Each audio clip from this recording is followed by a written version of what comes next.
গোপালের বিয়ে। গোপালের বিয়ে, তাই সে অর্ডার দিয়ে একটা পাঞ্জাবি তৈরি করিয়ে এনেছে। বাড়িতে এসে পাঞ্জাবি পরে সে বিরক্তভাবে তার মাকে বলল, জানো মা, দর্জি বেটা আমার পাঞ্জাবিটা লম্বায় 2 ইঞ্চি বড় করে ফেলেছে।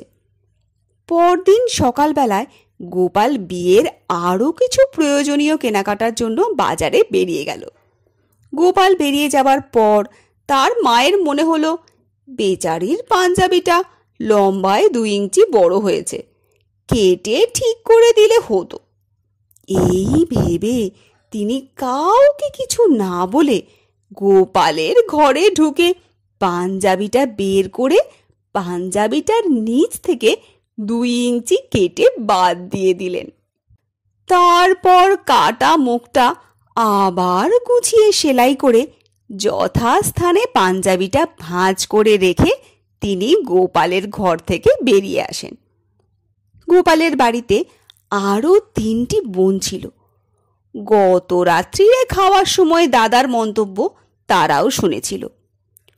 ওই রকম বেমানান লম্বা পাঞ্জাবি পরে বিয়ে করতে গেলে দাদাকে দেখে সবাই হাসাহাসি করবে, এটা তারা সইতে পারবে না, তাদের মান সম্মানে লাগবে। কিন্তু কেউ কাউকে নিজের মনের কথাটি খুলে বলল না। সকালবেলা প্রথমে মা অস্ত্রোপচার করে এসেছেন বিয়ের পোশাকের ওপর। একটু পরে খুব গোপনে বড় বোন আবার পাঞ্জাবিটার ঝুল 2 ইঞ্চি কেটে বাদ দিয়ে সেলাই করে রেখে দিল। তারপর মেজ বোনও সংগোপনে পাঞ্জাবিটা নিয়ে বসল। ক্রমে ছোট বোনও খুব চুপিসারে ঘরে প্রবেশ করে পাঞ্জাবিটার ঝুল 2 ইঞ্চি কমিয়ে সেলাই করে রেখে দিল। 3 বোনের কেউ কাউকে জানতে দিল না দাদার প্রতি তাদের ভালোবাসা। এদিকে দিন 2 পরে বিয়ের সময় যথারীতি বিয়ের সাজ পরতে গিয়ে তো বরের চক্ষু স্থির।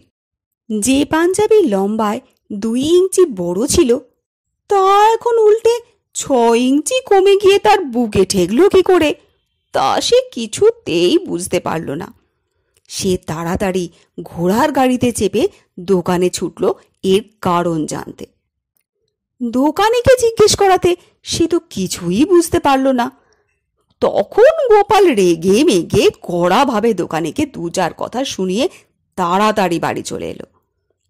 বাড়ি ফিরে সকলের মুখে সব কথা শুনে গোপালের তো ভিড়মি খাবার জোগাড়। শেষকালে বাধ্য হয়ে গোপাল তাড়াতাড়ি বাজারে গিয়ে আর একটা নতুন পাঞ্জাবি কিনে নিয়ে এলো এবং সেটা পরে সে ছুটতে ছুটতে বিয়ে করতে চলল।